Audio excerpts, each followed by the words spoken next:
राहु अंधी सास। एक परिवार में 5 लोग थे। ओम प्रकाश, उनकी पत्नी सुमित्रा, बहू भावना, बेटा राहुल और एक थी उनकी बेटी प्रियंका। वैसे तो ओम प्रकाश और सुमित्रा के घर में सब कुछ ठीक ठाक था, लेकिन सुमित्रा की एक आदत थी। घर में कुछ भी गलत या सही हो तो वो किसी से कुछ नहीं कहती, और भावना स्वभाव की इतनी सीधी सादी थी कि अगर कोई उसके साथ गलत भी करता तो भी वो उसे कुछ नहीं कह पाती। इसी के चलते प्रियंका और राहुल घर में मनमानी चलाते रहते, क्योंकि घर को संभालने वाली औरतें इस तरह से रहती थी जैसे वो गूंगी और अंधी हो। माँ, मैं अपनी सहेलियों के साथ पिकनिक पर जा रही हूँ। ठीक है बेटा, चली जाओ। और मुझे आने में रात हो जाएगी, देर से ही आऊंगी मैं। अच्छा, कोई बात नहीं बेटा। अरे भावना, तुमको एक बार में समझ में नहीं आता क्या? नाश्ते में फिर से पराठे बना के रख दिए। कितनी बार तुमसे कहा है कि मेरे लिए ढंग का नाश्ता बनाया करो। ठीक है जी, आगे से ध्यान रखूंगी। अरे ये बहू से किस तरह से बात कर रहे हो तुम राहुल? अरे तो और क्या करूं पापा, इसको कहीं बात एक बार में समझ में ही नहीं आती। सुमित्रा, तुम अपने बेटे को समझाती क्यों नहीं? बहू से बात करने का ये क्या तरीका है? अरे जिसकी जैसी मर्जी आए करो, मुझे क्या। भावना बेटा, तुम भी तो कभी कुछ कहा करो। इस तरह क्यों सबकी बातें सुनती रहती हो? कोई बात नहीं पापा जी, सब ठीक है। रात को काफी देर तक प्रियंका घर नहीं आती, और जब वापस लौट कर आती है तो एक लड़की के साथ बाइक पर बैठकर। सुमित्रा और भावना दोनों ही प्रियंका को लड़की के साथ देख लेते हैं। आज तो जोर से डांट पड़ने वाली है, लेकिन मैं डर क्यों रही हूँ? माँ तो सब कुछ देखकर भी अंधी बनी रहती है। और रही बात भाभी की, वो किसी को कुछ नहीं बताने वाली। कहने को भगवान ने आवाज दी है, लेकिन गूंगी है गूंगी। अरे प्रियंका बेटा, इतनी रात को कॉलेज से लौट कर आ रही हो? कहाँ गई थी तुम? पापा, वो सहेली के घर पर थी, पढ़ाई करने के लिए रुक गई थी। अच्छा, ठीक है, जाओ अपने कमरे में जाओ और सो जाओ। सुमित्रा ने अपनी बेटी को एक लड़की के साथ इतनी रात को आते देखकर भी उससे कुछ नहीं कहा, और भावना ने भी इस बारे में किसी से कोई बात नहीं की। कुछ दिनों के बाद मामा जी का फोन आया था। उन्होंने प्रियंका के लिए कोई रिश्ता ढूंढा है। लड़के वाले उसे देखने आ रहे हैं। अरे मुझे नहीं करनी शादी वादी, किसी लड़की को बुलाने की कोई जरूरत नहीं है। ये तुम क्या कर रही हो प्रियंका बेटा? तुम्हारी शादी की उम्र हो चली है और तुम्हारे मामा जी ने बहुत अच्छा रिश्ता बताया है। पापा, अब जिद क्यों कर रहे हैं? और आप क्यों मेरी मर्जी के खिलाफ शादी कराना चाहते हैं? अरे माँ, इसको समझाइए ना। आपकी बेटी, आप तो बस चुपचाप सब कुछ होते हुए भी देखती रहती हैं। अरे तो क्या कहूँ, और मेरे कहने से क्या हो जाएगा? वैसे भी गलत क्या हो रहा है, सब कुछ सही तो है। भावना बहू, देखो तो प्रियंका हमारी बात नहीं समझेगी, लेकिन वो तुम्हारी हम उम्र है। क्या पता तुम्हारे कहने से उसे कुछ समझ में आ जाए। नहीं पापा जी, मेरे कहने से कुछ नहीं होगा। मैं प्रियंका को कैसे समझा सकती हूँ? वो ननद है मेरी, कहीं मेरी किसी बात का बुरा मान गई तो। सुमित्रा और भावना में से कोई भी प्रियंका को कुछ नहीं समझाता। इस बात से राहुल और ओम प्रकाश जी दोनों ही परेशान हो जाते हैं। और फिर जब लड़का प्रियंका को देखने के लिए आता है, मुझे आपकी बेटी बहुत पसंद है, मैं उसके साथ शादी करने के लिए तैयार हूँ। देखो, मुझे तुमसे शादी नहीं करनी, और ये बात जितनी जल्दी समझ में आ जाए अच्छा रहेगा। अरे तो फिर आप लोगों ने मुझे यहाँ बुलाया ही क्यों? माफ कर दो बेटा, वो हमारी बेटी जरा गुस्से में है, हम उसे समझाने की कोशिश करते हैं। हाँ, देखिए आप नाराज मत होइए, वो तो उसने बस ऐसे ही कह दिया होगा। अरे कोई ऐसे ही कुछ कहता है क्या? और ये आपकी पत्नी और माँ, ये दोनों इस तरह चुपचाप क्यों बैठे हैं, जैसे इस घर के मेंबर ही ना हो? आपके घर में सब कुछ ठीक तो है ना? अरे सब कुछ ठीक है बेटा। सुमित्रा, समझाओ ना अपनी बेटी को।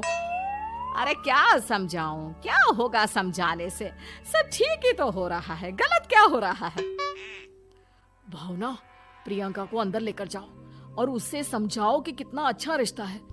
इतना अच्छा लड़का है, इस तरह से बिहेव ना करे। नहीं जी, मैं किसी से कुछ नहीं कह सकती जी। अरे अजीब परिवार है, मुझे तो यहाँ से निकलना पड़ेगा। इस तरह से तो आपकी बेटी की शादी किसी से नहीं हो सकती। जिसके घर की औरतें गूंगी और अंधी बनकर बैठ जाए, उस घर का कुछ नहीं हो सकता। ओम प्रकाश और राहुल सुमित्रा और भावना की हरकतों की वजह से बहुत परेशान हो जाते हैं। एक दिन वो दोनों आपस में बात करते हैं। पापा, समझ में नहीं आता कि भावना और माँ को कैसे समझाया जाए। सही कहते हो बेटा, तुम और मैं काम के सिलसिले में सारा दिन घर के बाहर रहते हैं और घर की दोनों औरतें जिन्हें सारा घर संभालना चाहिए गूंगी और अंधी बनकर बैठी हैं। पापा, आप ही बताइए इसका क्या उपाय है। मेरी तो कुछ समझ में नहीं आता बेटा, लेकिन हमें कुछ तो करना पड़ेगा, क्योंकि इन सब की वजह से प्रियंका बहुत ज्यादा बिगड़ती जा रही है। तुमने देखा उसे किस तरह से बिहेव किया था। अरे लेकिन पापा, हम करेंगे क्या? हमें एक नाटक करना होगा। कुछ दिनों के लिए हम भी गूंगे और बहरे बन जाते हैं, उसके बाद इन दोनों औरतों को अकल आएगी। हाँ पापा, शायद आपकी बात ठीक है। हम दोनों हर बार बात को संभाल लेते हैं और इसी वजह से माँ और भावना कुछ भी करने की कोशिश ही नहीं करते। और फिर अगले दिन, भावना, नाश्ते में क्या बनाया है? जी पराठे बनाए हैं। मेरे लिए पोहा बना दो। अच्छा जी, ठीक है, अभी बना देती हूँ जी। बहू, नाश्ते में क्या बनाया है? पापा जी, पराठे हैं और पोहे बन रहे हैं। अरे बहू, मुझे तो उपमा खाने का मन था, मेरे लिए उपमा बना दो। ठीक है पापा जी, अभी बना देती हूँ। भाभी, जल्दी से जरा मेरा कॉलेज का टिफिन तो पैक कर देना। और सुनो, मुझे ना भिंडी की सब्जी खाने का मन है। सुमित्रा चुपचाप बैठी बैठी सब कुछ देख रही थी। उसने किसी से कुछ भी नहीं कहा और ये देखकर भावना को मन ही मन गुस्सा आ रहा था, लेकिन वो किसी से कुछ नहीं कह रही थी। उसे लग रहा था कि ओम प्रकाश जी, जो हमेशा उसकी साइड लेते थे, वो भी आज चुपचाप बैठे हुए थे।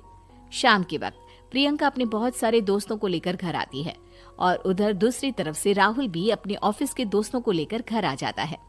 प्रियंका अपने कमरे में तेज म्यूजिक चलाकर डांस करती है और राहुल अपने दोस्तों के साथ बैठकर जोर जोर से हंस रहा था। प्रियंका और राहुल मिलकर पूरे घर को अस्त व्यस्त कर देते हैं, लेकिन भावना उनसे कोई शिकायत नहीं करती और सुमित्रा जी भी चुपचाप बैठी रहती है। लेकिन भावना और सुमित्रा के अंदर का गुस्सा धीरे धीरे बढ़ रहा था। फिर रात को ओम प्रकाश और राहुल एक दूसरे से बातें करते हैं। पापा, हमने इतना कुछ किया, फिर भी भावना कुछ बोलती ही नहीं और माँ भी कुछ गलत करने से किसी को रोकती ही नहीं। तुम चिंता मत करो बेटा, इन दोनों के अंदर का गुस्सा भर रहा है और बहुत जल्दी बाहर आने वाला है। अगले दिन, अरे बहू, ये कपड़े धुले हैं या गंदे हैं? पापा जी, कपड़े तो मैंने धोकर ही आपकी अलमारी में रखे थे। मुझे तो साफ नहीं लग रहे, एक बार और धो देना। प्रियंका, मैं सोच रहा था कि तुम्हें उस लड़के से शादी नहीं करनी है ना, मत करो। एक काम करो, वैसे भी क्या रखा है शादी वादी में, तुम्हें जो लड़का पसंद है उसके साथ जाकर कोर्ट मैरिज कर लो। इस बार ओम प्रकाश और राहुल की बात सुनकर भावना और सुमित्रा के अंदर का गुस्सा जाग उठता है। मैं किसी से कुछ कहती नहीं जी, इसका मतलब ये है कि आप लोग मुझे परेशान करते ही रहेंगे। कल 4 बार मुझसे नाश्ता बनवाया, आज पापा जी मुझसे धुले हुए कपड़ों को बार बार धुलवा रहे हैं। अरे मैं इंसान हूँ जी, कोई मशीन नहीं हूँ। तुम दोनों ने मिलकर इस घर की कैसी हालत बना दी है और अपनी बहन को भागकर शादी करने के लिए कह रहे हो। तुम भाई हो या दुश्मन? ओम प्रकाश और राहुल जोर जोर से हंसने लगते हैं।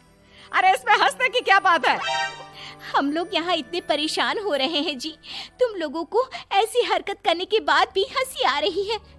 ये क्या कर रहे हैं जी आप दोनों? यही तो हम चाहते थे कि सुमित्रा, तुम अंधी होकर ना बैठी रहो। घर में कुछ भी गलत हो तो उसे रोकने की कोशिश करो। और भावना, तुम अपने साथ हो रहे गलत व्यवहार पर भी कभी मुंह नहीं खोलती। ये सही बात नहीं है। मैं चाहता था कि तुम्हारी भी जुबान खुले, तुम गलत बात का विरोध करो। गूंगी बहू और अंधी सास की ये जोड़ी इस घर में अब नहीं चलेगी।